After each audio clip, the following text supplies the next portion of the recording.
Hi, my name is Phil. I like to talk about politics. In this video, I'd like to discuss the renewed interest in Guy Verhofstadt's scheme to allow disenfranchised UK citizens to be able to apply for a sort of EU associate membership.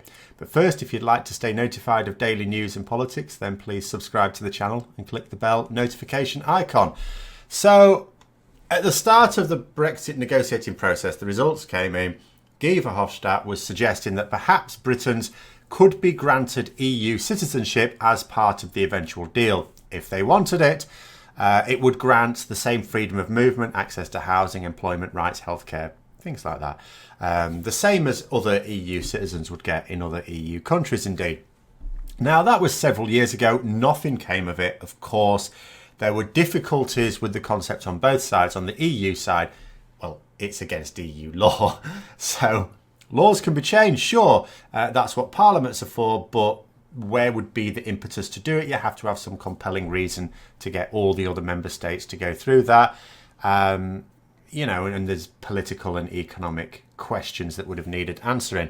But we don't know ultimately what the rest of the EU would have thought about going ahead with this, because the UK's continued red lines made it completely impossible.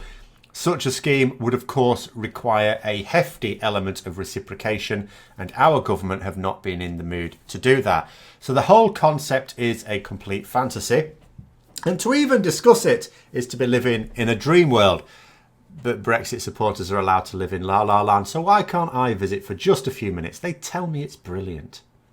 So this has really come about because the current mayor of London, Sadiq Khan, says the idea still has some merit. He was visiting Brussels to try and generate some support for the idea, perhaps with the idea that the EU could possibly see their way to smiling upon the plan, putting pressure on the British government to help facilitate it. Now, as I've already said, the plan has no serious prospect of ever seeing fruition without UK government support, and the current UK government will clearly not support this. They've been too busy being arseholes to everyone. But even with that, there are objections. One big one is some people seeing it as cakeism, which is a term based on this concept of having your cake and eating it, which I've said before and I'll say it again, I think it's a terrible statement. What's the point of having a cake if you can't eat it? And how the hell do you eat a cake if you can't have it? But it's a term that basically means you want it both ways. You want all the benefits with none of the responsibilities. And that's not really the case. Those in favour of the scheme, or who would be in favour of the scheme, because you ask your average Brexiteer on the street, would you like EU membership if we could pick and choose? No, of course I wouldn't. It's people like me. And we were and are more than happy for the country to accept all the responsibilities. We didn't want to leave membership in the first place. So it's not cakeism, because it's not people saying, I want all these benefits without accepting responsibilities. We're more than happy to accept the responsibilities. In fact, when I say more than happy, that's usually just an expression, but I mean it literally, more than happy, because we keep electing governments in this country that keep trampling over all our rights and freedoms. Frankly, that we have any at all is only because of our EU membership. If we retain any at all in the next few years, it will only be because we've enjoyed these freedoms now. We like them, we've seen them. If the government try to take some of them away, some of them they'll get away with. They'll do what, dictators do all the time. They'll just focus on little groups that don't really have much of a say in society and just affect them. But if they start trying to remove freedoms that actually affect quite a lot of people, particularly articulate, noisy people, then they'll be in a little bit of trouble. And the concept of associate EU membership, has certain benefits.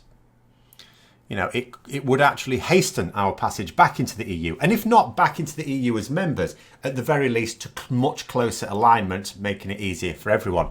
After all, the more people in the UK who would apply for such membership, the more strength of feeling it would undeniably demonstrate that we wish to be fully engaged with the EU. Again, whether members or not, we want to be fully integrated.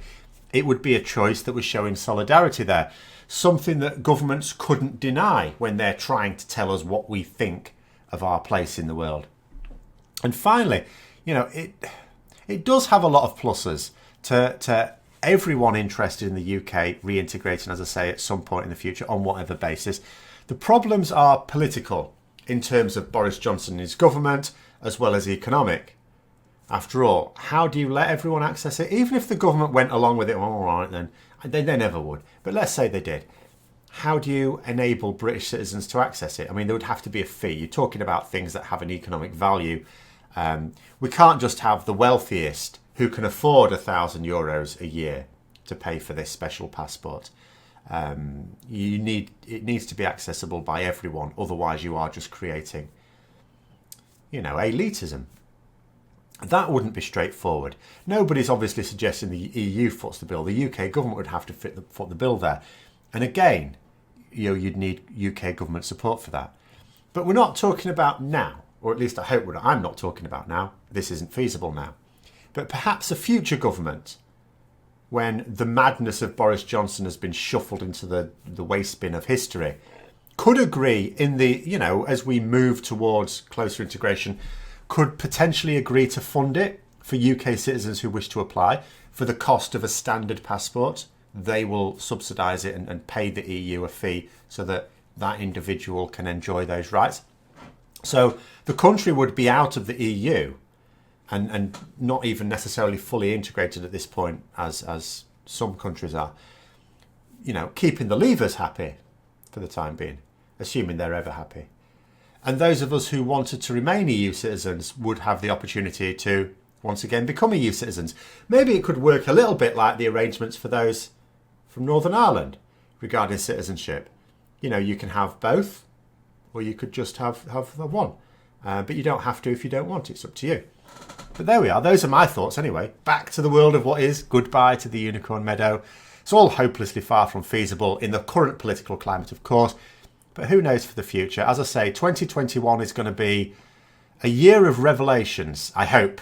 It's certainly going to be a year of realities. And then we'll see. We'll see what emerges then. But anyway, I hope you found the video interesting. If you did, don't forget to click the like button. And if you'd like to support the channel further, then please also click the Patreon link for details. And until next time, I'll see you later.